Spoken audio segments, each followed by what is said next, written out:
Hey guys, this is Daniel at Straight 6 Archery. I am here to break down kind of what I usually have in my pack for elk, deer, and antelope. I just got back from an antelope rifle hunt a couple days ago, so this is going to be a little bit more current stuff for what I had during that hunt, but it doesn't change a whole hell of a lot during the season. So I'm going to start with my sleep system. Pretty basic. I use the Sea to Summit compression sack. I can't remember what size this one is, but it has my Stone Glacier Chilkoot 15 in here. I don't sleep that cold normally, so I just went with the 15. I have another 30-degree bag that's really nice for early antelope when you're running around in August. The 15 is nice so I can get all the way into rifle, and then usually either just use a shelter with a stove or maybe throw a liner in if I need to, if it gets that cold. So that's that. I've got the Thermarest Neo Air. This is a little bit older pad. This one's 2 or 3 years old. I don't remember exactly what Neo Air model it is. But it is nice. It's pretty thin, packs down really small, about the same size as an Algene, so it's convenient to throw in the pack and then throw in a shelter when you get your camp set up. From there, I have the Stone Glacier, the Sky Air ULT. Really, really nice shelter for one guy. You can fit two. It's not the most comfortable thing with two people. It just gets a little bit tight, but it can be done. It's nicer for earlier season stuff where you don't have very much gear. It's very doable for two people.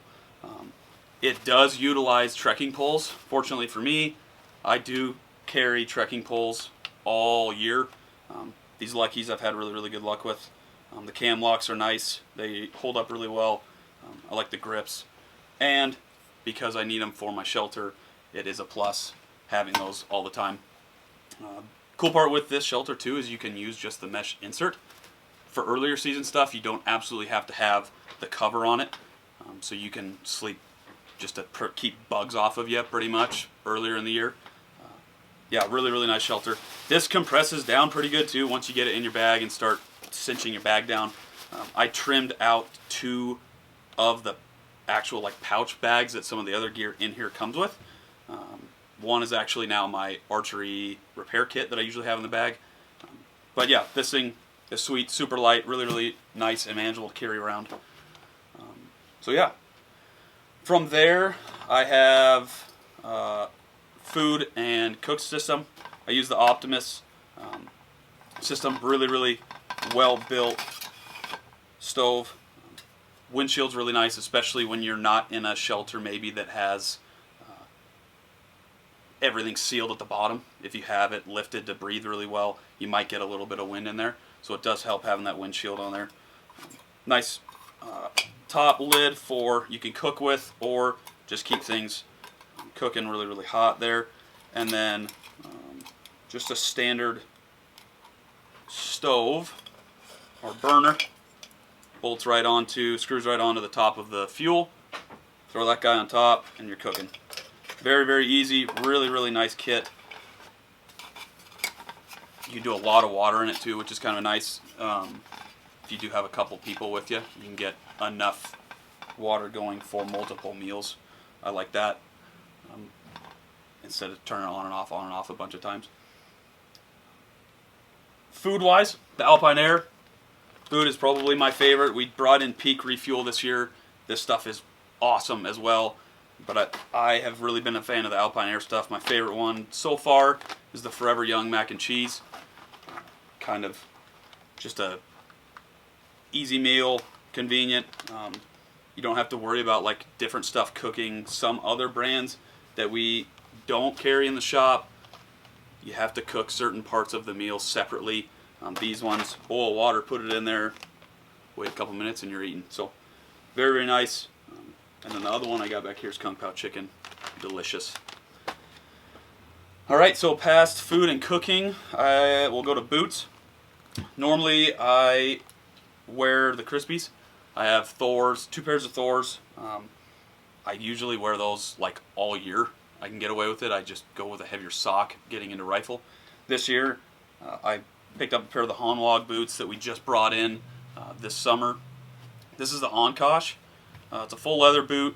Really, really nice, well made. It's a 200-gram insulation, so it's warm, but it's not going to be so warm that you can't wear it during archery.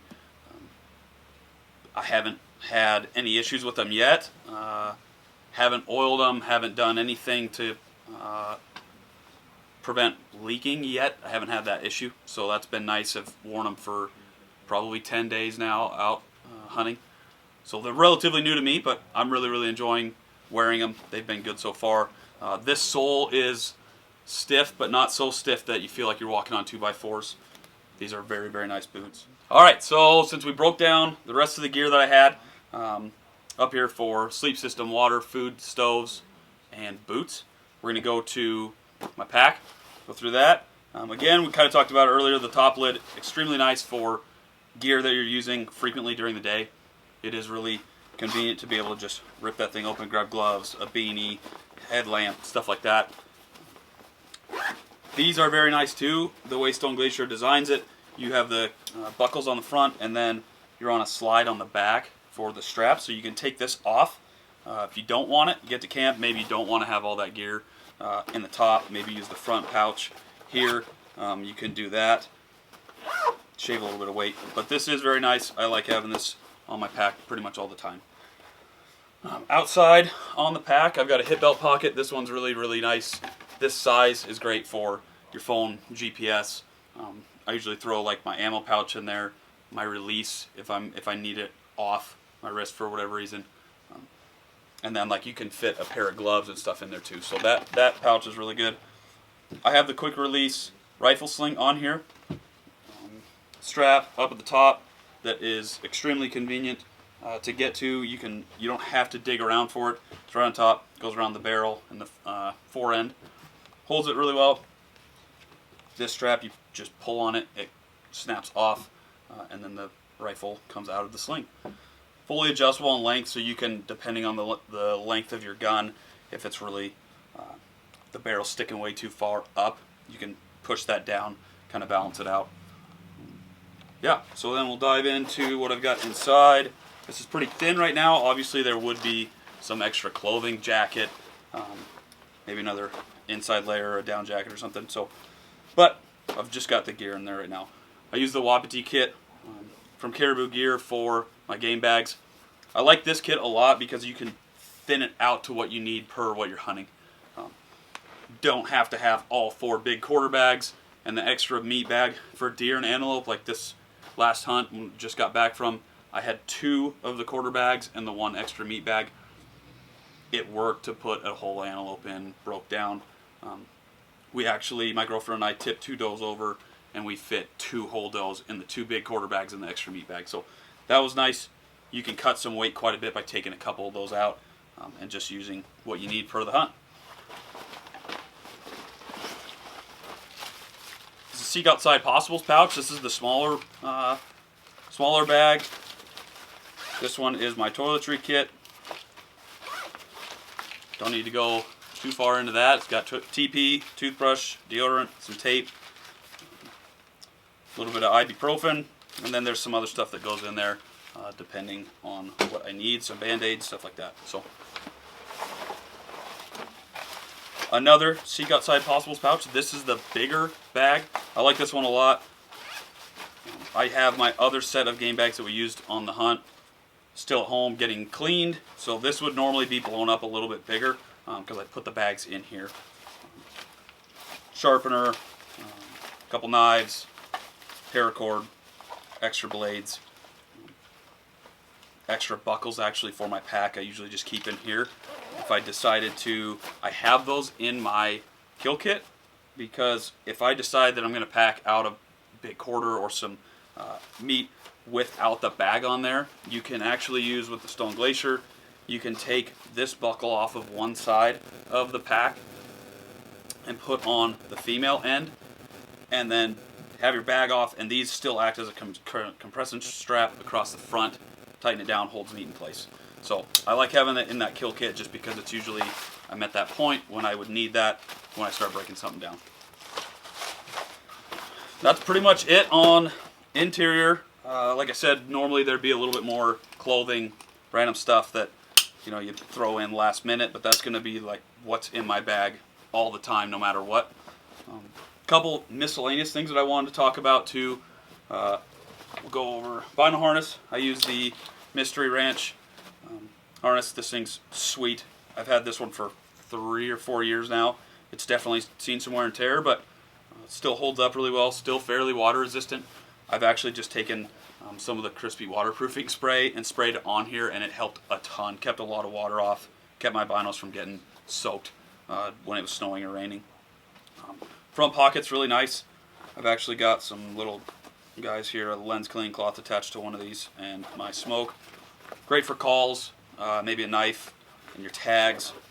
I really like this harness for antelope and deer hunting, where especially earlier season stuff when you're running around with your bow, you might not have your pack on all the time. For stalks to get in close and fast, it is very convenient to have the tags, your calls, and a knife in here where you can go run after something, tip it over maybe, and then start the process right away and get that going. So outside pockets are great. I know some people put their rangefinders in there if they fit. I use the rangefinder pouch. This thing works great. You can attach it to your pack. You can attach it to this harness on the side. The side works really good for me. Again, sometimes I like to stock stuff without my pack on, so it's really nice to have that on. So vinyl harness. Mophie charger. This thing is sweet. Really, really nice to have pretty much all season. I really like it. Again, there's a couple pluses to it versus like having, I think, over a solar charger. Solar chargers are great. They definitely add a little bit more weight than just a single charger like this. I carry one. My girlfriend carries one. We can usually get a few charges out of our phone on just one of these, this size Mophie. So it's really nice for like 2-3 day hunts where we're in a camp. This will suffice carrying the battery life over on our phones. I like this for antelope hunting too, where maybe you're on Onyx or a mapping system a lot and you're burning up battery. Even if it's a downloaded map, you burn up battery, this helps. You can plug it in really quick, throw it in your bag. Make sure you're not trespassing and you're on ground you should be. This will help you stay legal. And then lastly, one kind of goofy thing that I've learned the hard way the last couple of years is learning to transition your water system depending on the season. This is I have a Platypus 3 liter inside the hydro sleeve from Stone Glacier. This thing's great for early season. I like it where I can put a ton of water in there, especially when it's hot. I drink a lot of water during the day, so it's nice to be able to put a lot in here. One thing that I've found, as you get later into the year and you start getting into the colder temperatures and maybe some freezing temperatures, I've had a problem with tubes freezing. There are some covers out there that I know help quite a bit. I haven't tinkered with those very much. I've just gone to using Nalgene's and water bottles more as I get into rifle season. These I can put in my pack. Stone Glacier has a carrier for it too. That goes right on the side of your pack right here. It ends up being kind of just right off your hip. But this is really nice. They are a lot less likely to freeze, especially if they're in your pack. Even not being directly touching you, they're just a lot less likely to freeze. So that's one thing that I've kind of learned to transition with depending on the season. Yeah, so that's my gear breakdown for shorter elk hunts. A lot more oriented for the deer and antelope type hunting, but definitely this is a very, very similar kit to what I have during archery.